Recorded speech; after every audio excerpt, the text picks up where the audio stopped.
Hey everyone, I'm Pete Dalliday. Welcome to this edition of Hometown PTBO, brought to you by TransCanada Nissan. Very, very excited to announce our guest this week. A friend of mine, this is Washboard, Hank Fisher. Hello, Washboard.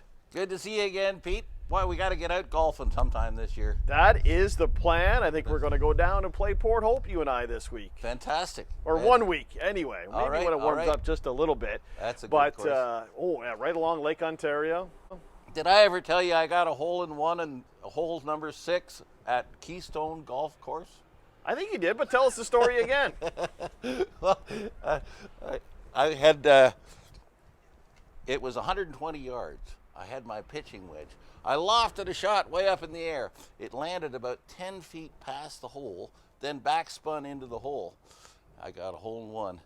And by the time I was through my round, my total score was 125. And that's the kind of golfer I am. Well, you broke 130 thanks to that hole-in-one. Yeah, that was it. It was a big deal. Listen, you're a legend in town, you're a legend in Canada, all across the world. Tell us how you got your start in music here in your hometown. I was working in this furniture place. I was building furniture and building wooden toys and that sort of stuff. And I had been writing poetry on the sly.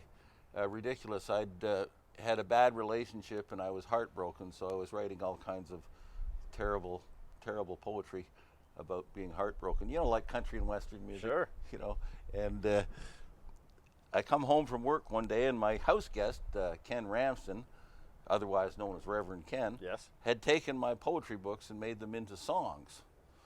And so he then went back to Artspace, which we've been talking about over at the corner of Brock and Water. It was the old Boy Scout building, and sang a few of these songs. And they said, "Oh, we're having an art opening. You've got to come and play those songs." And so that was my first gig. Tell us about East City. I mean, back then, you're affiliated. Was it your grandfather that owned Fisher Gage or started it, or who was that? No, it was my father, Frank Fisher, Yeah. and his brother, Bill Fisher, that started it all in the chicken coop behind their house, which was on Sophia Street at Armour Road. And they, I've got a secret to tell you. This has never been told. This is a secret. But they started out making egg beaters, and it was called the Fisher Egg Beater. Right. And it was an amazing egg beater, and you could whip an egg in a saucer, and you still see them around. They sell for about $40 each now. And well, my ex-wife was doing some research. She found a advertisement for a previous egg beater that was exactly the same that came from England. And so they basically ripped off this patent and started their egg beater company. Now, I hope this doesn't get out. I think 40 years is clear. I think you're good. Okay. Is it true they made Monopoly pieces there? Yes. Yeah, you know, the zinc die casting. Yeah. Now that was where they made a breakthrough. My Uncle Bill was a genius engineer, inventor, and my father was a very fallible guy, and he would go around and sell this stuff to whatever.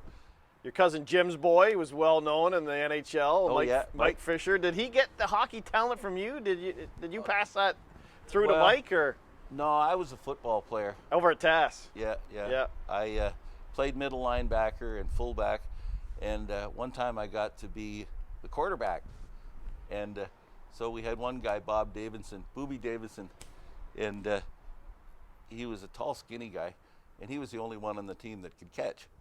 And so he was playing tight end, and I said, "Booby, go long." He says, "What? That's not a play." I said, "Don't worry, we're making them up." And so my very first play as a quarterback, "Booby, go long," I throw it to him, he gets a touchdown. I was laughing so hard I fell over. But I broke my arm, broke my shoulder, wrecked both knees. Really interested in the time you appeared on Mr. Dressup. How did that happen, and tell us about being on Mr. Dressup? Oh, geez. You know, I've worked with a lot of children's entertainers through the years, and Mr. Dressup was the real thing. He really was a good guy. He was a really nice guy. And I took my 2 little girls in when we taped the show, and we taped 2 shows.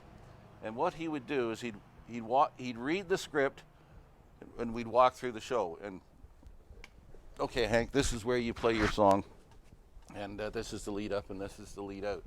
And then the second time around, he'd just pretend to do it without the script, and that would be really funny, because he'd be, and now we're going to draw a picture.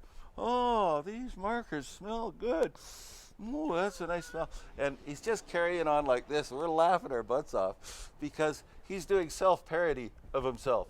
He's not serious. Right. He's not serious like some of these guys that I played with. You know, like they hate kids and they're just basically in it for the buck. If I name something in Peterborough, you could probably play a song about it. I bet you. How about? You want a guitar or banjo? Well, tell me what it is. All right. Hunter Street Bridge. Okay.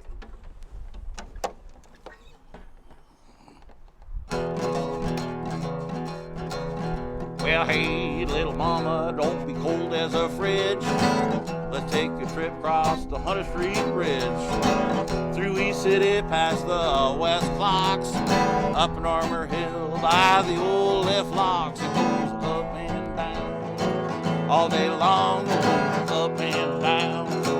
All night long, it's a holy place. A hallowed spot, place everybody does a left lock rock. Well, up on the hump by the old flagpole, that's where I'm gonna play my ace in the hole. We'll watch the fountain squirt down on Little Lake. Pretty soon my Chevy's gonna start to shake. It goes up and down. All day long it goes up and down. All night long it's a holy place. A hallowed spot, place everybody does a left lock rock.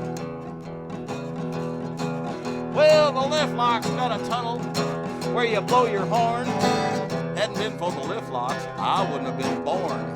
Well, you might find it hard to believe, but if you're from East City on Armour Hill, you're conceived. They go up and down. All day long, they go up and down. All night long, it's a holy place.